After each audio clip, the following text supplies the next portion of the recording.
All right, welcome. And before I begin, I just want to take a second to thank Diagnostic Solutions for having me here today. For those of you who don't know, my name is Dasha. I'm a registered dietitian specializing in gut health for athletes. My background comes heavy in research, specifically on how to optimize what we eat and how we move our bodies to create the healthiest human being. In studying this research, I became quite fascinated in understanding how we process micro and macronutrients, which of course led me to gut health. Today, we're going to be covering athlete-specific considerations that need to be made while addressing this population specifically. My goal is to help you make actionable steps towards understanding the intersection between exercise, gut health, and the GI map. We're going to be covering exercise-specific complications, how to modify exercise for gut health, what the literature currently says on the #1 supplement in athletes, whey, and so much more. So let's dive in. Many of us generally understand what a healthy and unhealthy gut looks like. However, due to the complexity of the microbiome, we still haven't defined exactly what species and in what amounts would define a healthy gut.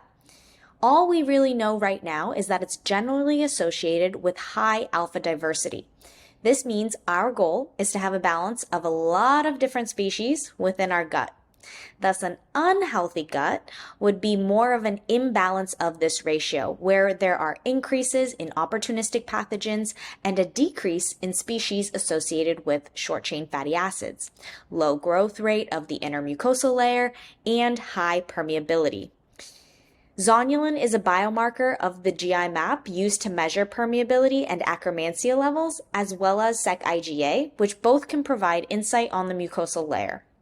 Bacteroidetes and the Roseburia species are two of the main species responsible for short-chain fatty acid production, also which we can see on the GI map. Now, the end of the DSL interpretation guide has great resources for you on specific patterns to look for when painting the picture of a healthy or an unhealthy gut. It's free to download for everyone, and I really encourage everyone here, both new and seasoned providers, to review the material. So let's dive into understanding why a patient or an athlete may experience GI issues to begin with. We're also all probably familiar with the bucket analogy here, but just in case, let's review. The easiest way to conceptualize this is your body's limit to overcoming stress through the bucket analogy. So imagine you have a bucket. This represents you. Water representing each stressful event is poured into the bucket. Now, most buckets have room to hold some water, but if the bucket keeps being poured into, the bucket will overflow. At this point, we experience a slew of symptoms. So to make it easy for my athletes to conceptualize this, I give them what's called the 5 speed pillars to speed up their metabolism, speed up their performance. I tell them this so that they can optimize every single one of these potential stressors in their lives and explain to them that this will improve our gut health. These 5 pillars are 1, sleep. The immune system in sleep has been shown to worsen the sensitivity and the severity of common GI disorders. 2, personal stress, the autonomic nervous system that can wreak havoc on the gut. Both acute and chronic stress can shift our microbial balance.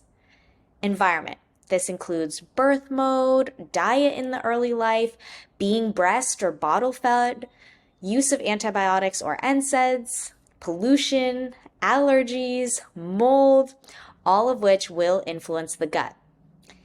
The 4th, exercise. Exercise is exercise. It will increase cortisol. The only form of exercise that lowers cortisol is walking, as it actively lowers the blood sugar levels. Exercise is only a good stress if we're able to recover from it. And the 5th is diet. Both diet and exercise are what we're going to focus on for the remainder of the presentation. Now keep in mind that this is the first time that you are helping this patient. We can give them all the pills, but if we're not taking a step back and talking them through these 5 basic pillars and the major components of gut health and stress, it's going to be much more challenging for them to see the results. So in a healthy, balanced system, we are properly able to recover from stress and build a healthier immune system as a result of any sort of acute stressors that may be added. Now, for athletes specifically, how we can push and pull these systems to allow for proper recovery and not overburden the bucket is where we come into play. Where can we push the athlete in their exercise, and where can we pull out some of that junk that's adding into the bucket? So the first step is to understand how exactly exercise influences the gut. Now, between 30 and 70% of athletes experience gastrointestinal issues, particularly runners, cyclists, and weightlifters. Now, this pain is typically more common in younger athletes and those in longer duration activities. As the athlete becomes more fit, there are typically less symptoms that occur that they experience. Now, so the severity usually increases with intensity and the fluid status. So dehydration is probably number one that I see. GI disturbances typically happen via these three methods here. The first is decreased blood flow to the gut. As we're pumping blood to our muscles, our heart, etc., less is going to our guts. And this can lead to low oxygen levels or hypoxia, less nutrients around, cause cramping. The second is mechanical force, the actual movement of the organs when you are running up and down and up and down. The mechanical force can cause increased irritation. And lastly, neuroendocrine function. Exercise activates the autonomic nervous system, increasing circulating concentrations of cortisol and catecholamines, epinephrine, norepinephrine in the peripheral tissues and the gastrointestinal tract. This will result in decreased blood flow to the gastrointestinal tract, again, the hypoxia that we mentioned before, but also ATP depletion, oxidative stress. These effects damage the gut barrier. It increases the intestinal permeability, endotoxemia, nutrient depletion, inflammation.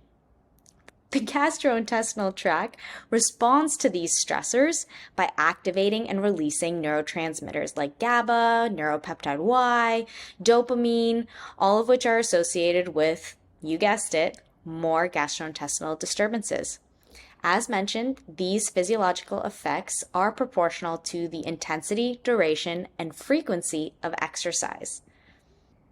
This brings us to how can we modulate exercise for the GI?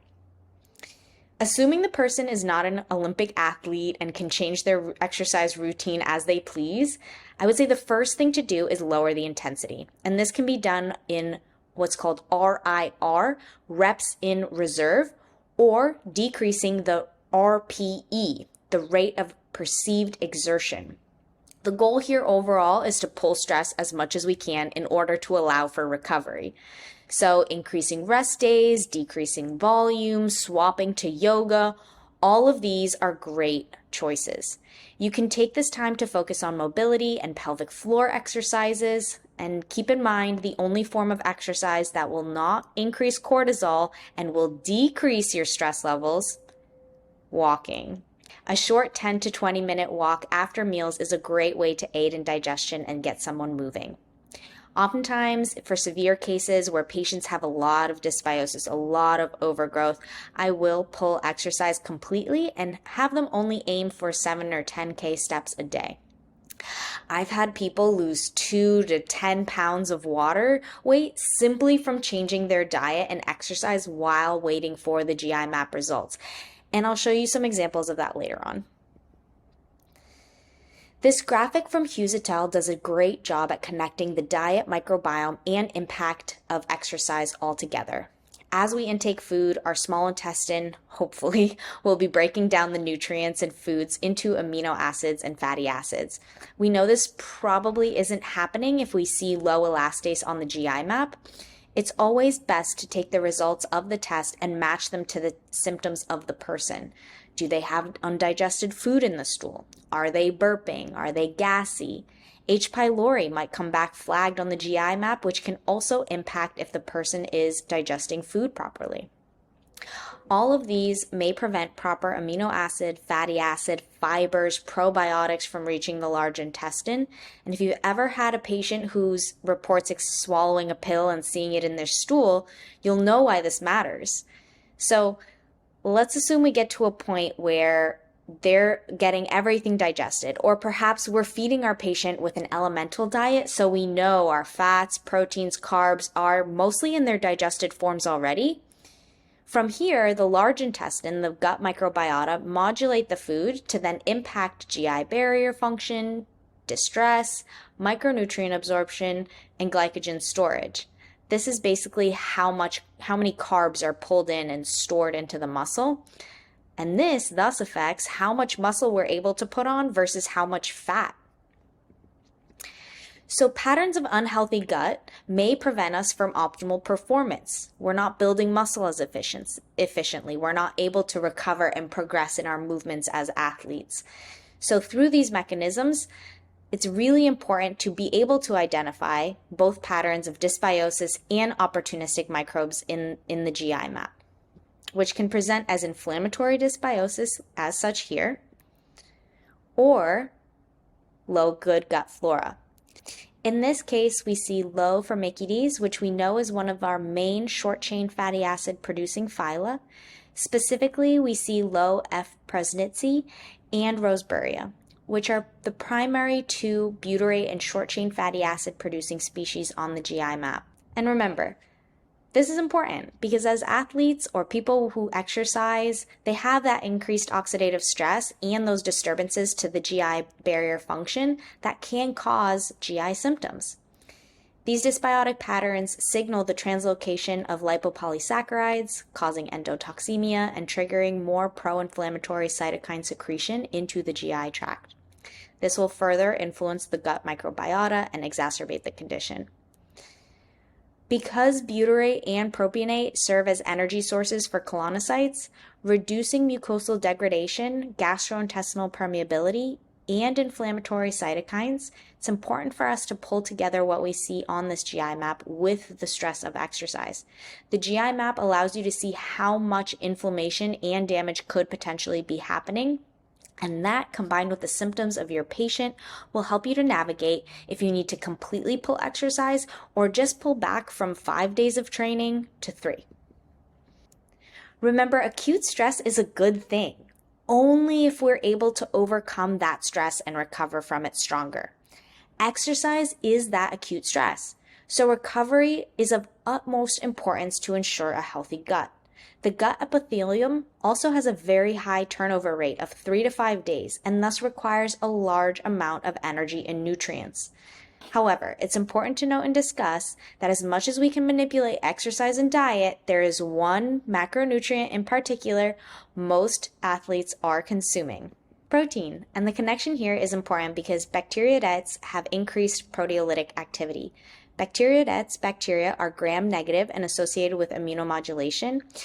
Their components, lipopolysaccharides, flagellin, they all interact with cell receptors and enhance immune reactions through cytokine synthesis. So Firmicutes bacteria are indirectly connected with other tissues and organs and regulate hunger and satiety. So if you have someone with this high ratio between the two, you might consider asking them about their protein and fiber intake, because the balance of the two, or the ratio, is what's important and associated with metabolic dysfunction when the ratio creeps closer and closer to 1. Additionally, many page 3 opportunists on the GI map are also protein fermenters. So we often see the scenario of a combination of weak digestion and high protein intake playing into overgrowth of these protein fermenters and thus inflammatory overgrowth. Apart from diet, there are also specific probiotics known to modulate the FB ratio. Increased or decreased FB ratios are associated with the development of obesity or IBD respectively. The most frequently used probiotics in treating gut dysbiosis are bacteria from the genera Lactobacillus and Bifidobacterium, as well as the yeast Saccharomyces. Restoring the FB ratio with the proper probiotics can reduce weight gain or suppress the immune system in the case of an autoimmunity case where there might be an overactive or dysregulated immune response. So you can see now how important protein is, as well as any macronutrient, in modulating the gut microbiome. I chose to dive into protein in this lecture because we're focusing on athletes. Something many athletes need to consume more of is protein to enhance their recovery, and sometimes this can be difficult to do. Many of them thus rely on whey. However, how does this supplement really impact our microbiome? I researched the literature to find only 2 studies to date investigating the effects of whey protein on the microbiome. I won't go into depth about the details of the study, but we have 2 main takeaways here. The first is that increasing protein intake increases the Bacteroidea phylum. This makes sense because bacteroidetes have a proteolytic activity, which again supports the importance of balancing fiber and protein intakes in an athlete's diet to support those ratios. And secondly, authors found increased richness of Lactococcus virome in the whey supplemented group, which matched the virome of the protein powder that they had tested. Thus, we may have reason to believe here that the source of whey matters, as the whey protein may transmit and alter human microbiome. This too makes sense because everything we ingest will ultimately modulate the microbiome to some degree. But what's interesting is that the powdered supplement still carries a viral load that presents in the patient. So taken all together, we know protein supplementation will impact the Firmicutes to Bacteroidetes ratio, and it may be important to investigate further in an athlete using the GI map, especially the quality and source of their protein powder. Based on the literature, there are general recommendations we can make that are important for reducing GI inflammation, which is especially important for athletes. I've broken these into how we can optimize each of the 3 macronutrients. Starting with fats on the left, I focus on omega-3 polyunsaturated fatty acids and monounsaturated fatty acids, as these are encouraged to regulate inflammation. MCTs bypass normal fat digestion and also may have an antimicrobial or antifungal effect. Having patients incorporate liquid caprylic acid via their diet is one way to reduce the need for additional supplements. When Candida or steatocrit is elevated on the GI map, this is a good time to encourage higher amounts of MCT oil. Just be careful, as it may also cause GI distress, so taper it in if you're not sure. Second is carbohydrates. We know how important fiber is to increasing microbial diversity, and we know how many different types of fibers there really are. Generally speaking, I like to explain it this way to my clients. Whether you eat broccoli or whether you eat asparagus, it will modulate and feed different microbes in your gut. Those fibers, polyphenols, vitamins, they all differ in every single food we eat. If our goal is the healthiest gut that has the most alpha diversity, that means that we want to work on an end goal of tolerating the most variety of foods, because this will feed the most variety of microbes. Balance is key though here, and we can have too much of a good thing, and we can also ebb and flow through stages of our lives. Sometimes we have to push systems and sometimes we have to pull back. We know this because in sports for recovery, the concept still applies. We may need to pull food choices and restrict a diet a bit in order to recover and then be able to consume a more diverse diet.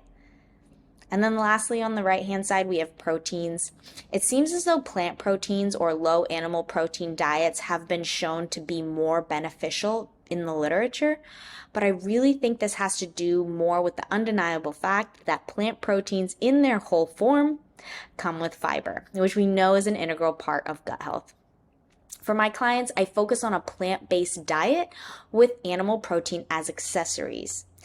Depending on the macronutrients I need someone eating or the disease state they might be in, this could change. So for example, someone with endometriosis may want to rely on fish and plant protein, while an NFL player eating 10,000 calories a day may need to rely more heavily on white rice and animal proteins. On the GI map, this looks completely different too, right? Do they have enough elastase to be bulking or training hard and heavy right now? Or do we need to pull back food systems and training to enhance and maintain our digestive system and allow for the pancreas to catch up and properly digest food again? Or to absorb the nutrients that we can continue optimizing performance with? Additional diet recommendations can come from the anti-gliadin marker on the GI map, which will help you navigate if your patient needs to eliminate gluten as part of their routine. Other strategies in the literature include athletes finding GI relief from going low FODMAP. And remember that gluten is a protein and FODMAPs are carbohydrates. So this anti-gliadin IgA is testing specifically for the gluten and not their reaction to FODMAP. With that said, studies show that those with celiac disease who continue to have GI symptoms after adopting the gluten-free diet may also benefit from a trial of low FODMAP diets. Keep in mind you can't use anti-gliadin IgA as an assessment or diagnostic indicator for celiac, just for gluten sensitivity. So I eliminate gluten in times of gluten sensitivity, and I follow the patient's desires for reintroductions and testing once we've completed our protocols. As you can see with those bullets, optimizing nutrition is actually really easy. It's quite simple, but life is what makes it difficult. So how can we optimize nutrition specifically for athletes to decrease that digestive burden? And by now you can probably tell, I love to make gut health as simple as possible for people. So the three main ways we can optimize diet for athletes is 1, make training with carbohydrates a part of their routine. Carbohydrates all have different osmolalities, which means that they're absorbed at different rates in the small intestines and will pull water into the colon differently. So find carb sources that work best for them and make it a part of their routine so the body has adapted to be able to digest that food most optimally. 2, avoid high fat or high fiber foods. And depending on the person, this could be hours or days before the event that they're participating in. And lastly, as you remember, avoid dehydration. This is the #1 cause of GI disturbances in athletes. SIPs are what we want to aim for before, during, and after training. Apart from the types of food, it's important to understand macronutrient amounts as well. I use this in conjunction with total caloric expenditure of the athlete. So depending on how much they're eating in a day will depend on the timing of the protein and the amount. And this might take some time to calculate the ranges, the fine tuning of that, depending on the athlete specifically and their metabolism. But generally speaking, we can say that 18 to 30 grams of protein every 4 hours is most optimal for muscle retention or muscle growth or hypertrophy. Now, per day, research recommends 0.7 to 1 gram per pound of body weight of protein. Keep in mind, this is the gram amount of the macronutrient and not the scale weight of the piece of meat that the person's consuming. And additionally, this is total body weight, but there are exceptions where you may use a lean body mass or targeted body weight in the calculation. So for example, a 300-pound man likely will suffice with 150 to 200 grams of protein per day, versus someone else who's smaller might require a different amount per gram per body weight. So remember that protein is more thermogenic than carbohydrates as well. So a high protein diet may be more beneficial if someone's entering into a body recomposition phase. Typically 2 grams per kilogram of fat-free body mass can be used for these types of calculations outside of the normal body range.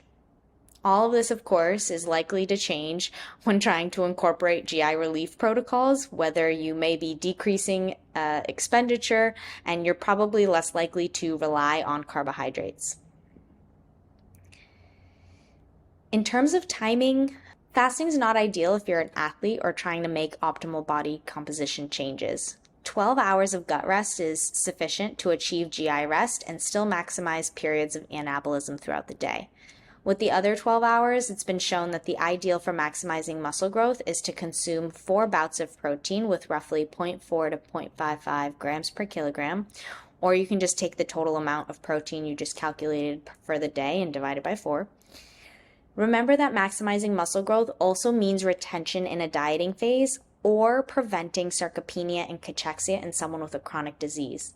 The difference between 3 or 4 feedings likely isn't very important unless you're in a very intensive and competitive sport like bodybuilding.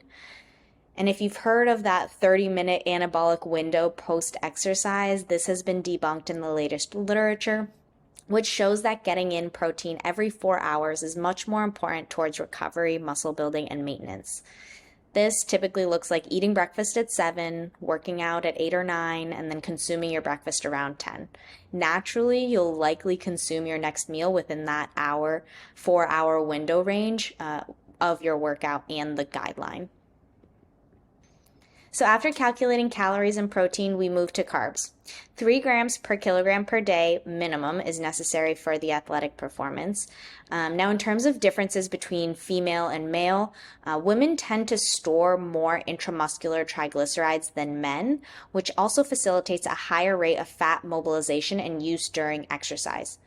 To put it simply, females are better at long duration exercises, whereas males are better at quick duration exercises because males have a tendency to better utilize glycogen or carbohydrate storage, whereas females tend to have a greater rate of fat oxidation.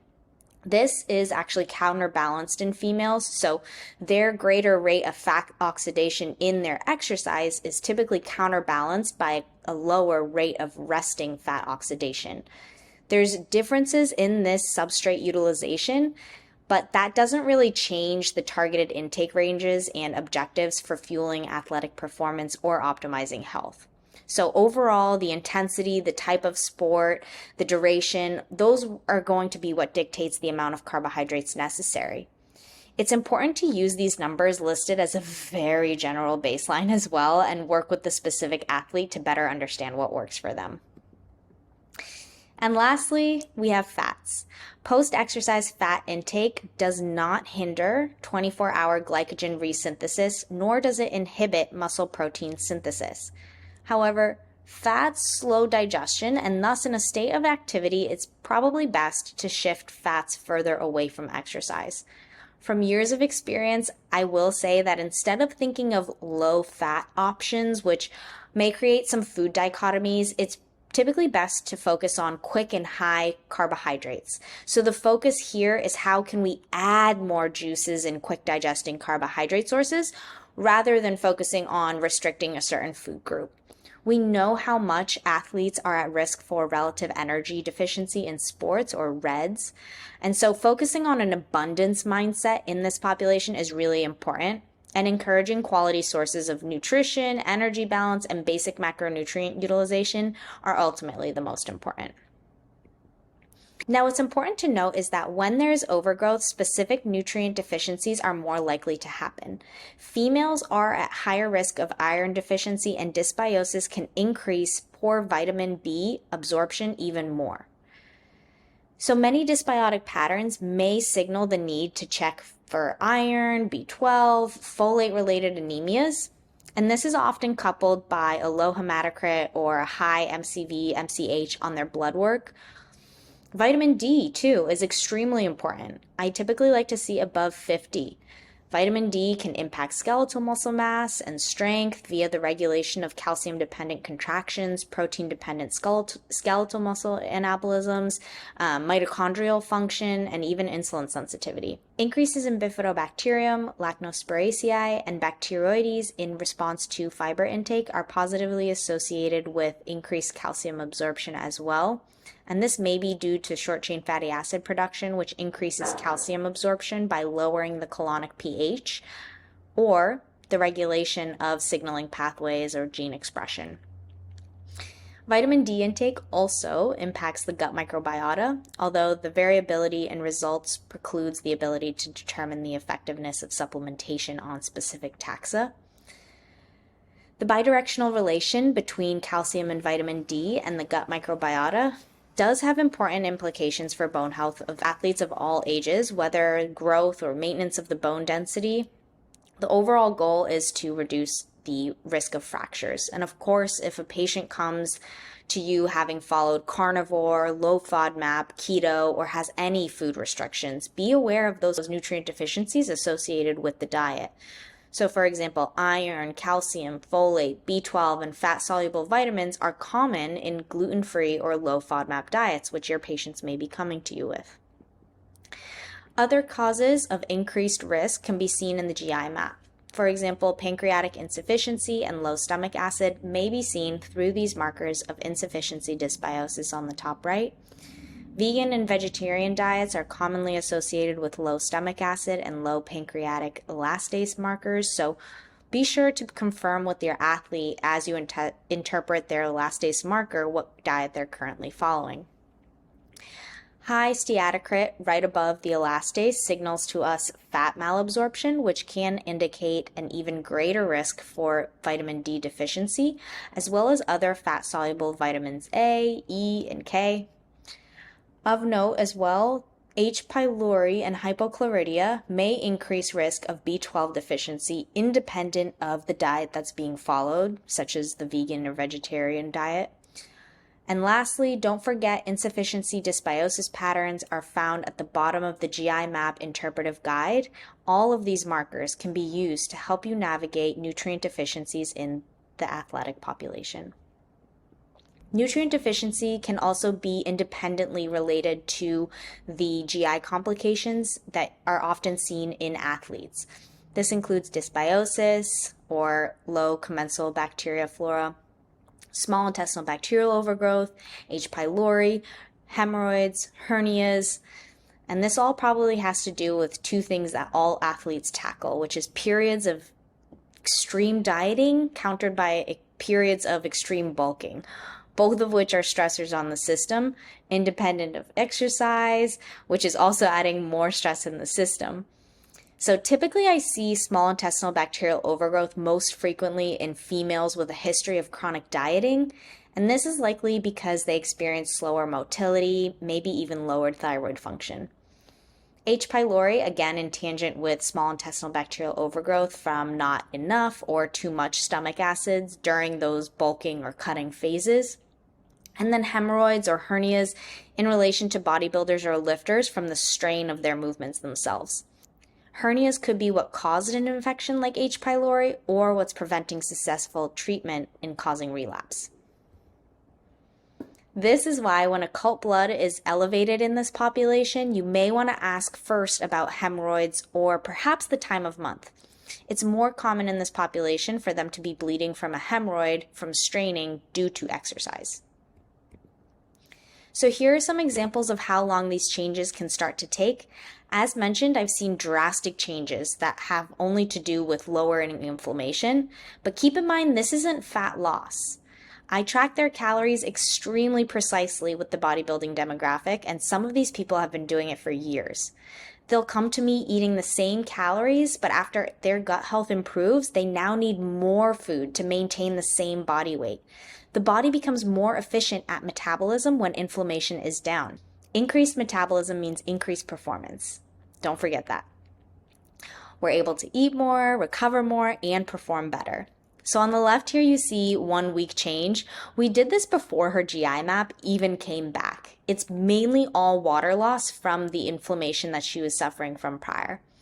Slowly as the weeks went on, the bloat came back, and that was just in time for the GI map to come back and show us that she did have inflammatory dysbiosis and hypochlorhydria. So you can see how much inflammation plays a role in this and how you can start resolving a lot of the problems of the patient or athlete before the test even comes back. So I wanted to dive deeper into one of the case studies to show you the specific manipulations that I did. This female came to me after going to her doctor. She had brain fog, bloat, constipation, and her doctor tried to put her on Miralax, low FODMAP, and prescribed her VSL-3. None of this was helping. She was 21 years old. She tracks macros. She lifts 5 times a week for an hour. She's studying to be a dietitian, so she knows how to eat her basic 6 to 9 veggies and fruits in a day. Her current intake was 60 fat, 220 carb, 170 protein, and we ordered a GI map, but while the results were coming back, I lowered fiber. I allowed her to digest her food a little bit better, added supplements like magnesium to help her go to the bathroom, and we worked on improving those stress pillars that I had mentioned previously. Once her GI map came back, the first thing that popped up was very high H. pylori. We rarely see E4 on the GI map, which definitely hints to some hypochlorhydria. The GI map does a true quantitative report on each organism, so we know exactly how much is in there, and E4 equates to 11,000 microorganisms per gram of stool, which, as I said, is very high. This probably and may explain a lack of energy if she's not digesting food properly and getting in some nutrients like B12. Additionally, she has high amounts of Bacteroidetes and Firmicutes phyla, which aligns with her food recall of consuming a high fiber and high protein diet. Next, we see a lot of dysbiosis, especially the Methanobacteriococci family, which is responsible for producing methane. The Bacillus, Streptococcus, Enterococcus are all showing reduced digestive function or constipation. This insufficiency pattern is related probably to the hypochlorhydria and H. pylori, so it's going to be important to see if we can see low elastase moving forward on her GI map, which again would be another marker of that pancreatic insufficiency. And lastly, we confirm that yes, she does have low digestive capacity. In combination with the constipation, we have the elevated beta-glucuronidase, signaling both of those to us that she has poor phase 2 detox, which could also be related to the dysbiosis. Likely the dysbiosis and the stress. We also see the depleted sec-IgA, and everything else on the map was within normal limits.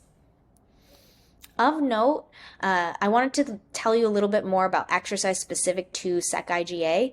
According to the latest, it appears that acute exercise positively modulates IgA upwards in a healthy and protective state, while chronic exercise, defined as high intensity or more than 90 minutes of moderate, decreases IgA, and in this specific meta-analysis I'm sharing here, it's associated with increased risk of upper respiratory infection as a result. So in summary, what we see in this GI map of this athlete who is chronically stressed, these stressors probably came from a history of that chronic dieting, the overexercising, work, personal stress, and most likely supplementation of poor quality products that are filled with artificial sweeteners or processed foods. These chronic stressors decreased immune function and digestive capacity, allowing for the overgrowth of H. pylori and other dysbiotic bacteria. Chronic inflammation and dysbiosis likely continued driving these intestinal markers down and tax the liver further. So what do? We pulled back training completely until we got the results of the GI map back, and we focused instead on lowering inflammation in all of the 5 speed pillars: sleep, personal stress, environment, exercise, and diet. So here's the outlined progression of how I manipulated that exercise over the 10 weeks. Once the results were back, she was already going daily to the bathroom, and she was feeling better enough to start back at the lower intensity exercises and movements at the gym. So this is pretty positive already. This means she was already having more natural energy and felt like she could complete a session without feeling worse afterwards. Her body was able to tolerate minor stress again and recover from it positively. After 3 more weeks, since we had kept reversing her at maintenance or above, at this point she wanted to start losing some of the weight that she put on while being sick. So we had primed her metabolism at this point by lowering stress, increasing calories, and lowering inflammation, so the results came quite quickly and drastically. From a dietary or supplement perspective, I started her on a low histamine, low FODMAP elimination diet, and we immediately saw results and relief there. The powdered ginger, kiwis, and bowel training got her going to the bathroom daily, and we were finally detoxing, which helped her feel a lot better as well. I'll dive into bowel training a bit more in the next slide, but bowel training and meal timing essentially just get her system used to eating and going to the bathroom at specific times during the day. And once the GI map results were back, the body was a lot less inflamed and it was ready to tackle on antimicrobials. So at this point, we supported phase 2 liver detox with calcium D-glucarate and additional liver support with B vitamins. We also supported the immune system with colostrum and her digestive capacity with enzymes and bile, but not HCl. HCl is typically contraindicated for patients with H. pylori. And so to tackle the H. pylori, we added in antimicrobials, oregano, garlic, mastic gum. You can also use bismuth, manuka honey, matula tea. It really just depends on you and your practice. in her diet, I lowered her protein intake and fiber consumption as well to help reduce that digestive burden. And one of the most evidence-based approaches to constipation, surprisingly, is bowel training, which has been around for decades. All it involves is 5 minutes of sitting in the proper position to open up the rectum. I typically give this as another exercise for my clients. I say, imagine we're going to the gym to train your biceps, except right now we're going to be training your system to relax properly and use the bathroom.